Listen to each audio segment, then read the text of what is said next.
নমস্কাৰ, স্বাগতম জনাইছোঁ অন্য এটা ভিডিঅ'লৈ। আশা কৰোঁ তোমালোকে ভালদৰে প্ৰিপেৰেশ্যন কৰি আছে। আজি গ্ৰেড 4 পৰীক্ষাৰ বাবে আজি তোমালোকলৈ কেইটামান ইম্পৰ্টেণ্ট কুৱেশ্যন লৈ আহিছোঁ। আশা কৰোঁ প্ৰশ্নকেইটাৰ জৰিয়তে তোমালোকৰ আগন্তুক পৰীক্ষাত অলপ হ'লেও সহায় হ'ব। গতিকে আমি দেৰি নকৰোঁ, ভিডিঅ'টোৰ মাজলৈ আগবাঢ়োঁ। আজি ভিডিঅ'টোৰ প্ৰথম প্ৰশ্নটোৰ মাজলৈ আহিছোঁ। কলীয়া ভোমোৰা দলংখন কোন দুখন ঠাইক সংযোগ কৰিছে? কলীয়া ভোমোৰা দলংখনে কোন দুখন ঠাইক সংযোগ কৰিছে? ইয়াৰ শুদ্ধ উত্তৰটো হ'ব শোণিতপুৰ আৰু নগাঁও। শোণিতপুৰ আৰু নগাঁও জিলাক কলীয়া ভোমোৰা দলংখনে সংযোগ কৰিছে। বৰদলৈ ট্ৰফী কোনবিধ খেলৰ লগত জড়িত? বৰদলৈ ট্ৰফী কোনবিধ খেলৰ লগত জড়িত? ইয়াৰ শুদ্ধ উত্তৰটো হ'ব option D, football. Bordoloi trophy football খেলৰ লগত জড়িত। বিশ্বকাপ ফুটবল প্ৰতিযোগিতা কেতিয়া আৰম্ভ হৈছিল? বিশ্বকাপ ফুটবল প্ৰতিযোগিতা কেতিয়া আৰম্ভ হৈছিল? ইয়াৰ শুদ্ধ উত্তৰটো হ'ব অপশ্যন এ, 1930 চনত বিশ্বকাপ ফুটবল প্ৰতিযোগিতা আৰম্ভ হৈছিল। হালধীয়া চৰায়ে বাওধান খায় কাৰ ৰচনা? হালধীয়া চৰায়ে বাওধান খায় সেইখন কাৰ ৰচনা?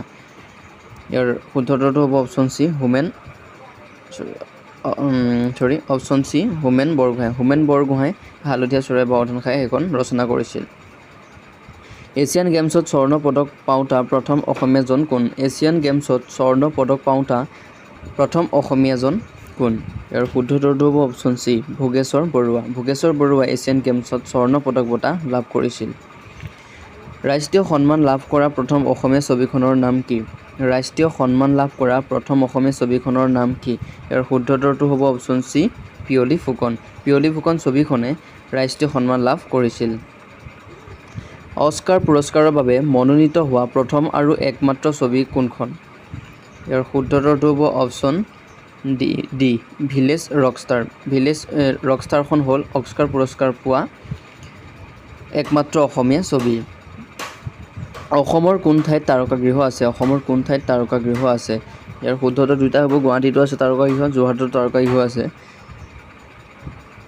নেক্সট প্ৰশ্নটোৰ মাজলৈ আহিছোঁ। কটন কলেজ কোন চনত স্থাপন কৰা হৈছিল? কটন কলেজ কোন চনত স্থাপন কৰা হৈছিল?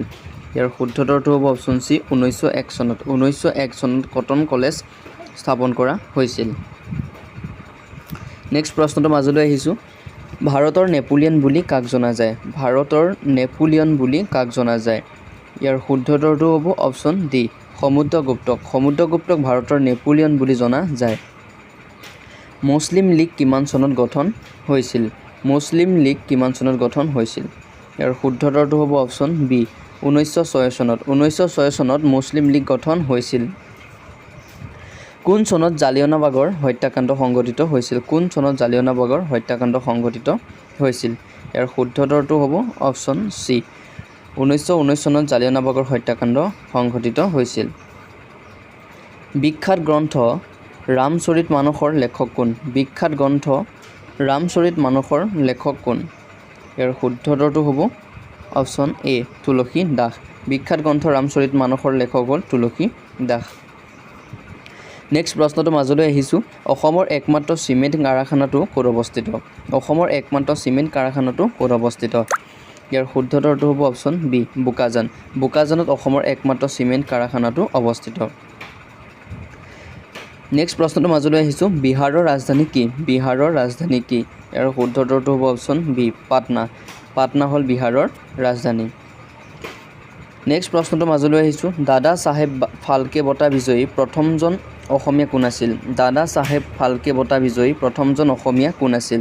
ইয়াৰ শুদ্ধ উত্তৰটো হ'ব অপশ্যন ডি, ভূপেন হাজৰিকা। ভূপেন হাজৰিকা আছিল দাদা চাহেব ফাল্কে বঁটা পোৱা প্ৰথম অসমীয়া। নেক্সট প্ৰশ্নটোৰ মাজলৈ আহিছোঁ। ত্ৰিপুৰাৰ ৰাজধানী কি? ত্ৰিপুৰাৰ ৰাজধানী কি? ইয়াৰ শুদ্ধ উত্তৰটো হ'ব অপশ্যন চি, আগৰতলা। ত্ৰিপুৰাৰ ৰাজধানী হৈছে আগৰতলা। নেক্সট প্ৰশ্নটোৰ মাজলৈ আহিছোঁ। প্ৰথম অসমীয়া কথাছবিৰ পৰিচালক কোন? প্ৰথম অসমীয়া কথাছবিৰ পৰিচালক কোন আছিল? ইয়াৰ শুদ্ধ উত্তৰটো হ'ব অপশ্যন বি, জ্যোতিপ্ৰসাদ আগৰৱালা। প্ৰথম অসমীয়া কথাছবিৰ পৰিচালক হ'ল জ্যোতিপ্ৰসাদ আগৰৱালা। নেক্সট প্ৰশ্নটোৰ মাজলৈ আহিছোঁ। জাতীয় কংগ্ৰেছৰ সভাপতি হোৱা প্ৰথম অসমীয়া কোন আছিল? জাতীয় কংগ্ৰেছৰ সভাপতি হোৱা অসমীয়া কোন আছিল? ইয়াৰ শুদ্ধ উত্তৰটো হ'ব অপশ্যন বি, দেৱকান্ত বৰুৱা। দেৱকান্ত বৰুৱা আছিল জাতীয় কংগ্ৰেছৰ সভাপতি হোৱা প্ৰথম অসমীয়া। অসম সাহিত্য সভাৰ প্ৰথম মহিলা সভাপতি কোন আছিল? অসম সাহিত্য সভাৰ প্ৰথম মহিলা সভাপতি কোন আছিল? ইয়াৰ শুদ্ধ উত্তৰটো হ'ব অপশ্যন চি, নলিনীৱালা দেৱী। নলিনীৱালা দেৱী আছিল অসম সাহিত্য সভাৰ প্ৰথম মহিলা সভাপতি। নেক্সট প্ৰশ্নটো মাজলৈ আহিছোঁ। মুছলমানে প্ৰথম অসম আক্ৰমণ কেতিয়া কৰিছিল? মুছলমানে প্ৰথম অসম আক্ৰমণ কিমান চনত কৰিছিল? ইয়াৰ শুদ্ধ উত্তৰটো হ'ব অপশ্যন এ 1206 চনত। 1206 চনত মুছলমানসকলে প্ৰথম অসম আক্ৰমণ কৰিছিল। নেক্সট প্ৰশ্নটো মাজলৈ আহিছোঁ। আমাৰ সৌৰজগতৰ আটাইতকৈ ডাঙৰ গ্ৰহ কোনটো? আমাৰ সৌৰজগতৰ আটাইতকৈ ডাঙৰ গ্ৰহ কোনটো? ইয়াৰ শুদ্ধ উত্তৰটো হ'ব অপশ্যন চি বৃহস্পতি। আমাৰ সৌৰজগতৰ আটাইতকৈ ডাঙৰ গ্ৰহটো হৈছে বৃহস্পতি। বিশ্ব স্বাস্থ্য সংস্থাৰ মুখ্য কাৰ্যালয় ক'ত অৱস্থিত? বিশ্ব স্বাস্থ্য সংস্থাৰ মুখ্য কাৰ্যালয় ক'ত অৱস্থিত? ইয়াৰ শুদ্ধ উত্তৰটো কি হ'ব? শুদ্ধ উত্তৰটো হ'ব অপশ্যন এ জেনেভাত। বিশ্ব স্বাস্থ্য সংস্থাৰ মুখ্য কাৰ্যালয়টো হৈছে জেনেভাত। নেক্সট প্ৰশ্নটো মাজলৈ আহিছোঁ। ঘূৰণীয়া মেচ মেলত অসমৰ পৰা কোনে প্ৰতিনিধিত্ব কৰিছিল? ঘূৰণীয়া মেচ মেলত অসমৰ পৰা কোনে প্ৰতিনিধিত্ব কৰিছিল? ইয়াৰ শুদ্ধ উত্তৰটো হ'ব অপশ্যন ডি চন্দ্ৰধৰ বৰুৱা। চন্দ্ৰধৰ বৰুৱাই ঘূৰণীয়া মেচ মেলত অসমৰ পৰা প্ৰতিনিধিত্ব কৰিছিল। নেক্সট প্ৰশ্নটো মাজলৈ আহিছোঁ। অসমৰ প্ৰাচীনতম শাসকগৰাকী কোন আছিল? অসমৰ প্ৰাচীনতম শাসকগৰাকী কোন আছিল? ইয়াৰ শুদ্ধ উত্তৰটো হ'ব অপশ্যন চি মহীৰংগ দানৱ। মহীৰংগ দানৱ আছিল অসমৰ প্ৰাচীনতম শাসক।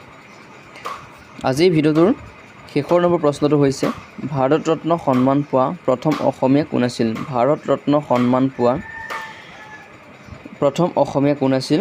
এইটো তোমালোকক দিলোঁ, সেইটো তোমালোকে মোক কমেণ্ট বক্সত কমেণ্ট কৰি জনাবা। চ' বন্ধুসকল আজি ভিডিঅ'টো ইমানেই আছিলে। যদি ভিডিঅ'টো চাই ভাল পালে প্লিজ এটা লাইক কৰিবা। যদি কোনোবা চেনেলটো নতুনকৈ আহিছে প্লিজ চেনেলটো ছাবস্ক্ৰাইব কৰি কাষতে থকা বেল আইকনটো প্ৰেছ কৰি থৈ যাবা, কাৰণ 4th গ্ৰেড পৰীক্ষালৈ এনেধৰণৰ কিছুমান প্ৰশ্ন মই সদায় দি যাম। আশা কৰোঁ সকলোৱে ভালদৰে ভিডিঅ'বিলাক চাই থাকিবা। অন্য এটা ভিডিঅ'ত পোৱা আশাৰে আজিলৈ বাই বাই, ধন্যবাদ।